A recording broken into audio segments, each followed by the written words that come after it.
My life took a weird turn the day Mrs. Baker walked into our store, right when I was stacking some plates.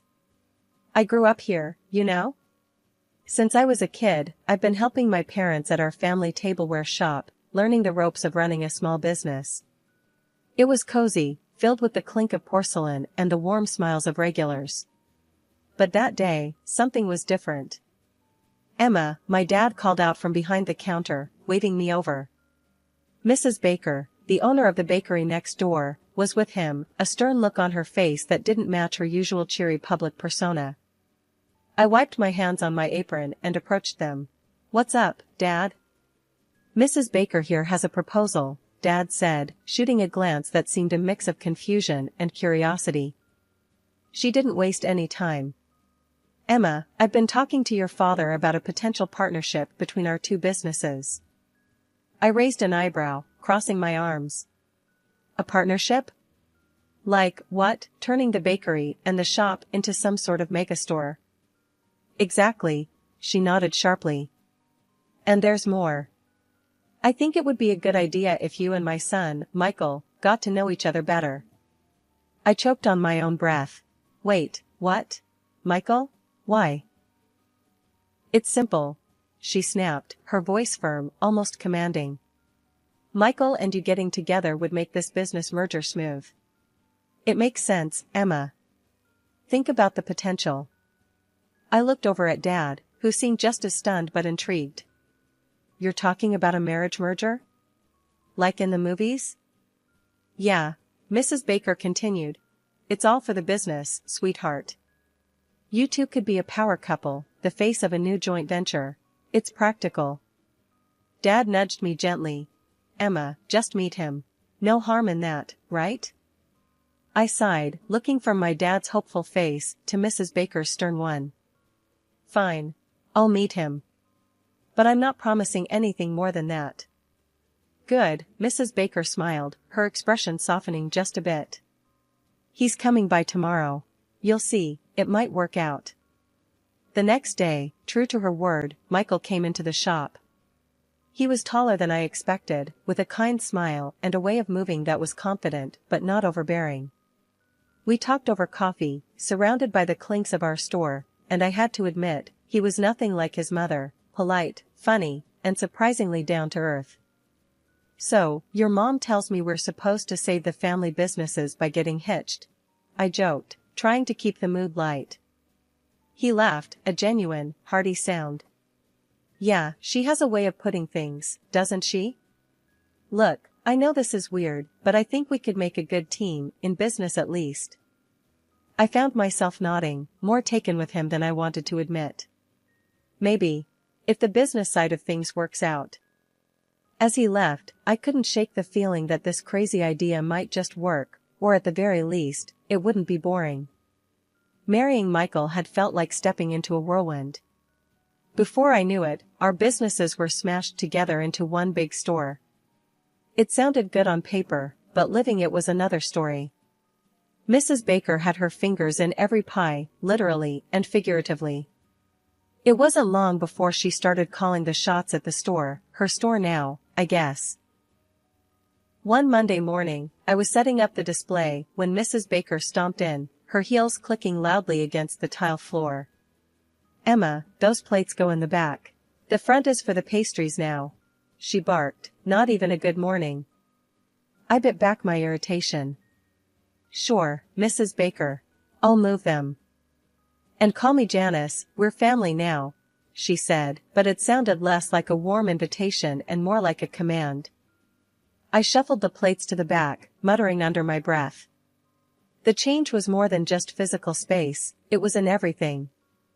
I wasn't just selling tableware now. I was up to my elbows in flour and sugar, helping with the pastries when the baker called in sick, which seemed to happen more than it should. One afternoon, while I was wiping down tables, Michael came over, a rare sight since he mostly handled the bakery's supply side. "How's it going, Em?" he asked, leaning on a clean table. I shrugged, keeping it cool. "Just peachy. I never imagined I'd know so much about pastries." He chuckled, scratching his neck. "Yeah, Mom can be a bit much. But she knows the business, you know?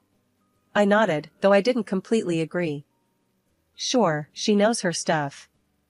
But I feel more like I'm just another one of her employees, not a partner.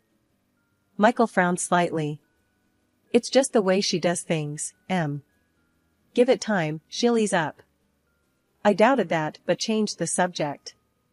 We talked a bit more about some minor tweaks to the menu before he was called away. Things didn't ease up. If anything, they got tighter. I found myself staying later, cleaning up after closing, something I never had to worry about before. One evening, I was finishing up, and Mrs. Baker was counting the day's earnings, her lips a thin line. You missed a spot on the counter, Emma. And make sure those trays are spotless, she ordered without looking up from her papers. I cleaned the spot she mentioned, my hands moving automatically. Janice, I was thinking, maybe we could try some new designs for the tableware, to match the pastries? She barely glanced at me. No need. The current ones sell fine. Focus on what's selling, Emma. That's the bottom line. Her words stung a bit. I was used to having ideas, being part of decisions. Now, it felt like I was just here to follow orders. I missed the old days, the old store, my old life. Moving in with my husband's parents wasn't my idea of a perfect setup, but Janice insisted it made sense. Why waste money on rent when you can live here and help out more at the store? She had said. Her house was just a short walk from our joint business, making it all too easy for me to spend most of my waking hours there. At first, things seemed okay. The bakery and store were booming, and revenue was up. I was busy, sure, but it felt like we were all pulling together for a common cause. That was until I realized the price I was paying. I had to drop out of college.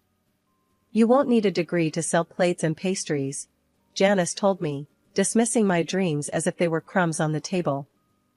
One chilly morning, as I was arranging a new batch of ceramic teapots that had just arrived, Janice marched in, her eyes scanning the store like a general assessing their troops.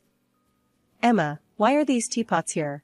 I told you, the new pastry display goes in this section, she said, her voice sharp, cutting through the morning calm. I sighed, pushing down the irritation bubbling inside me. Sorry, Janice. I thought they'd catch more eyes here. I'll move them. She watched me, her arms crossed. Look, Emma, I appreciate your ideas, but we need to focus on what sells. Pastries are selling, not these fancy teapots. I moved the teapots to the back, feeling a sting of frustration. It was becoming clear that my role here was more about following orders than bringing any of my own ideas to the table. Later that day, Dad came by the store. It was becoming a rare occurrence. He looked around quietly, a somber look on his face. We found a quiet corner, and I asked him straight up, Dad, why don't you come by much anymore? He sighed, looking tired. Emma, things have changed. Janice has, well, she's taken over completely. I'm just in the way here. I frowned, confused and a bit angry. But it's our store too. Can't you talk to her? Dad shook his head. It's not that simple. The contract we signed. I didn't look at it close enough. It's all tilted in her favor. I'm basically out of the loop. I clenched my fists, feeling betrayed. That's not fair, Dad. We should do something about it. He patted my shoulder, trying to smile. It's business, Emma. I guess I just got outplayed. Just try to get along, okay? I nodded, though resentment simmered inside me. After Dad left, I went back to work, my thoughts chaotic with anger and helplessness. A few days later, Janice caught me rearranging some of the displays to make room for new stock. Emma, what are you doing? I didn't approve this change, she snapped, her eyes narrowing. I stood my ground this time. Janice, we need to make room for new stock. These items aren't selling. We can't just push pastries, people come here for variety. She stepped closer, her voice low and harsh. Listen here, I know what I'm doing. This isn't some little game, Emma. It's a business. My business now. You do well to remember that. Her words hit hard, and I was left speechless as she walked away, leaving me to stew in my frustration. When the pandemic hit, it threw everyone into chaos, our store included. Sales nosedived as lockdowns kept our regulars tucked away at home. I remember standing in the middle of the eerily quiet store, feeling the weight of impending doom. It was clear we had to pivot, and fast, or we'd be another casualty of the crisis. One morning, I approached Janice, who was busy flipping through inventory lists that looked more depressing by the day. "Janice, we should take the store online," I suggested, trying to sound as confident as possible. "We can set up a delivery system. It might help us keep going until all this blows over." She looked up, skeptical. "Online, huh? And who's going to set that up? You?" "Yes, me. I've been reading about it. It's not that hard, and I think it's worth a shot," I responded, feeling my resolve harden. With a heavy sigh, Janice finally conceded. "Fine. Do what you can. But this better work, Emma." I threw myself into the project, learning everything from website design to logistics. Surprisingly, or maybe not, the online shift was a hit. Orders started rolling in, and it wasn't long before we were busier than we had been in months. I managed everything, from updating the website daily to coordinating with couriers, and it felt good to be proactive, to steer the ship through stormy waters. As the pandemic waned and life slowly edged back to normal, I had a new idea. "Janice, why don't we keep focusing on online sales and individual orders?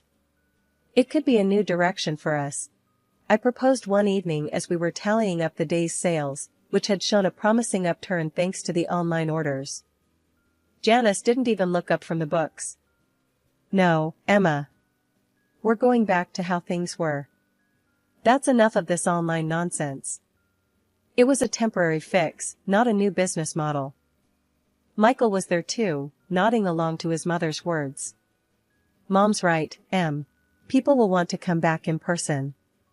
Let's not fix what isn't broken." I bit my tongue, holding back a retort. It was frustrating.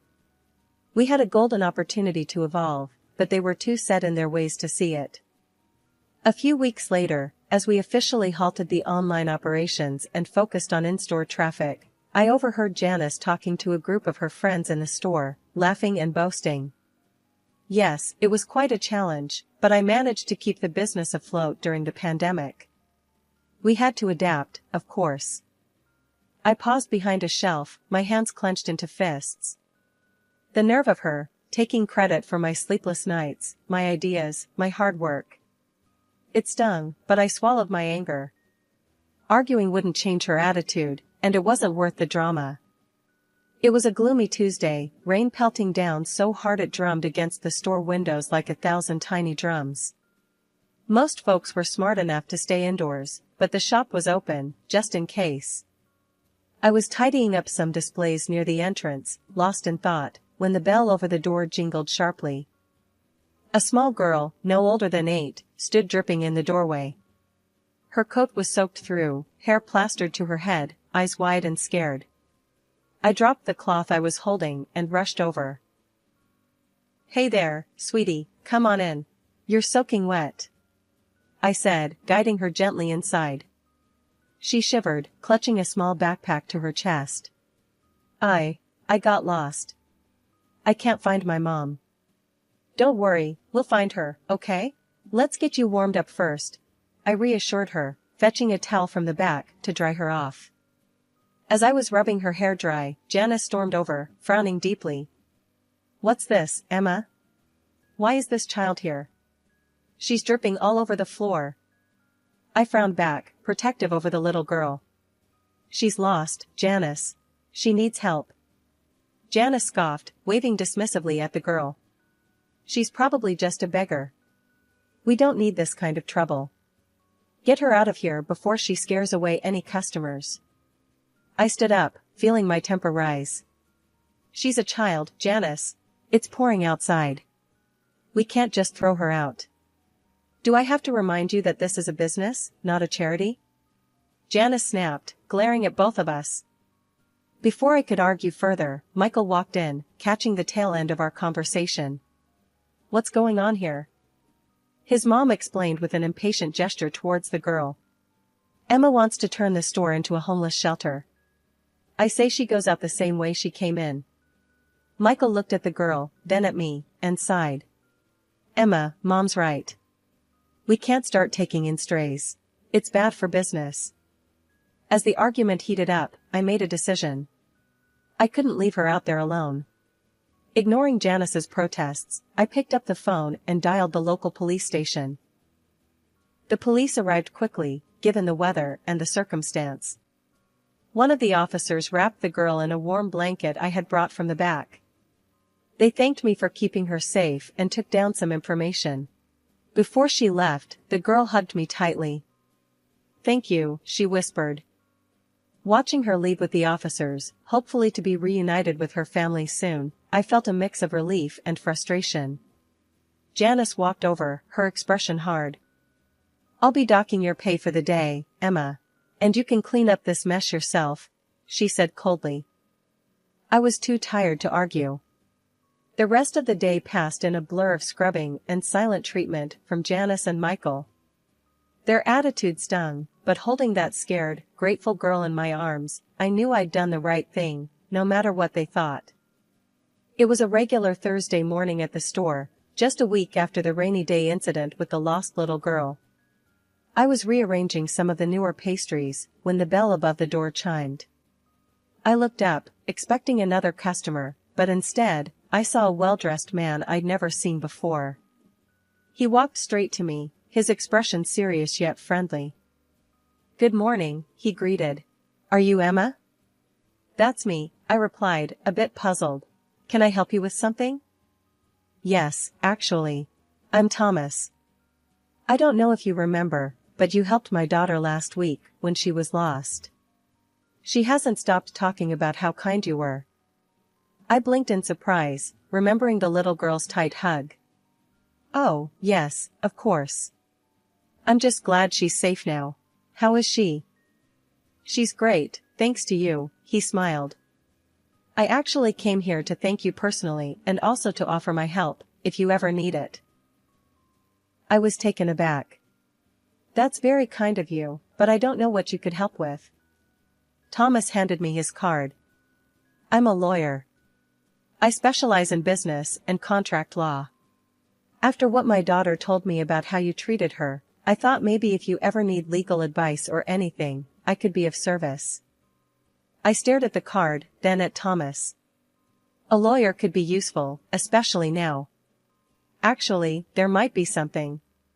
But it's a bit complicated. Thomas nodded, gesturing toward a quieter corner of the shop. "I'm all ears." We sat down at one of the tables, and I briefly explained the situation with Janice and the store, how things had changed after the merger, my reduced role, and my father's situation. Thomas listened intently, occasionally nodding. "It sounds like you've been put in a tough spot. If you can get me the merger documents, I can take a look, see if there's anything that can be done legally to renegotiate your position or at least get you some more control." I fetched the documents from my file at home and brought them to Thomas the next day. He promised to look over them and get back to me as soon as possible. True to his word, a few days later, he called me into his office to discuss his findings. "Emma, I've gone through everything," Thomas began as soon as I sat down in his office. "There are a few areas where the agreement seems heavily biased against your father. It looks like there were some oversight and possibly misleading information when he signed." My heart pounded with a mix of anger and relief. "So, what can we do?" Thomas leaned forward, his eyes sharp. "We can challenge the agreement based on these discrepancies. It's not a guaranteed win, but it's a start. You have a right to fight this, Emma." I nodded, feeling the weight of the decision. "Let's do it. It's time I took a stand." After meeting with Thomas, my mind was a whirlwind of doubt and guilt. Was I doing the right thing by challenging my husband and his family? The thought of ruining their lives weighed heavily on me as I headed home. But as soon as I stepped through the door, the scene that greeted me swept all my doubts away. The house was bustling with noise and guests. It was our wedding anniversary, an event I had completely forgotten about in the midst of all the chaos. As I hesitated at the entrance, trying to process the celebration, Janice spotted me. Her face flushed from drink, she stormed over, her voice loud and slurring. "There you are. Wandering the streets when you should be here serving your guests," she shouted. I tried to apologize. "Janice, I'm sorry, But before I could finish, she hurled an empty plate in my direction. It smashed against the wall right next to my head, shards scattering across the floor. The room fell silent, all eyes on us. My heart pounded in my chest, a mix of fear and rising anger. Then Michael staggered over, wine glass in hand. He sloshed the contents onto my hands and blouse. "Clean yourself up, you're a mess," he slurred, chuckling. Janice joined in the laughter, and a few of the guests murmured uncomfortably, not sure how to react. That was the last straw. I felt something inside me snap, the last thread of tolerance for this life I was living. I straightened up, wiping my hands on my skirt, my voice steady and loud. "Enough," I declared, silencing the room. "I've been to a lawyer, and I'm filing for a divorce." The shock was palpable. Michael and Janice froze, their smiles fading. "Who do you think you are?" Janice hissed, stepping closer. "I am someone who no longer accepts being treated this way," I continued, my voice clear and confident despite the trembling in my knees. "I am protesting the merger agreement. There has been fraud, and I've already sent the documents to the authorities and the court." I could see the fear flicker in Janice's eyes, her tipsy bravado slipping. "You can't do this to us," she stammered. "I also intend to seek financial compensation for all the abuse," I added, not letting her interrupt. I turned, heading upstairs to pack my things. Behind me, I could hear Janice scrambling after me, her tone suddenly changing to one of desperation. "Emma, please, let's talk about this. We can sort something out." I stopped at the top of the stairs, facing her one last time. Pulling out Thomas's business card, I held it out. "You can discuss it with my lawyer. From now on, that's how we communicate." Packing my bag was quick, I didn't have much I wanted to take from that house. With every piece of clothing, every personal item, I felt a bit more free. After what felt like an eternity of legal battles and emotional upheaval, the final court hearing was more than just a procedural event, it was the day I reclaimed my life and my family's business. Standing beside Thomas, my lawyer, I watched with a steely resolve as the judge delivered the verdict that would set everything right. "The court finds in favor of the plaintiff," the judge announced, his voice echoing in the silent courtroom. "It is clear from the evidence presented that the defendant engaged in fraudulent activities to secure control of the business. Therefore, the original merger agreement is hereby nullified, and full ownership rights will revert to the plaintiff and her father." Janice, my former mother-in-law, sat stiffly, her face unreadable. Beside her, Michael looked down, unable to meet my gaze. The court also imposed a hefty fine on Janice and ordered her to pay financial compensation, which conveniently matched the value of her shares in our business. It was more than justice, it was poetic. The business that my father and I had built with love and hard work was ours again, and Janice was out, forced to find employment elsewhere due to the financial ruin that her greed had brought upon her. Back at the store, Dad and I wasted no time in making changes. Replacing the generic fittings with our cozy decor, we brought back the community vibe that had defined our place in the neighborhood. As I reintegrated into the day-to-day operations, I also decided to pick up where I had left off with my education. Going back to college felt right. I knew now more than ever how important knowledge and education were, especially if I wanted to take our business to new heights. Life without Michael was strangely liberating. After the divorce, he had pleaded for forgiveness, hoping to salvage our marriage, but too much had happened, and my decision was firm. One day, a familiar face popped into the shop. The girl I had helped during the rainstorm came in, holding her mother's hand. She ran up to me as soon as she saw me, a bright smile on her face. "Miss Emma," she exclaimed, her voice echoing around the shop. "Hey there." I crouched down to her level. "How are you?" "I'm good. Mommy says we can get a big cake from here for my birthday." "Absolutely," I laughed, glancing up at her mother, who smiled warmly at me.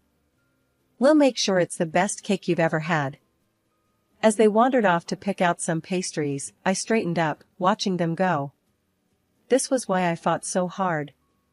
Not just for me or for my dad, but for these moments of joy and community.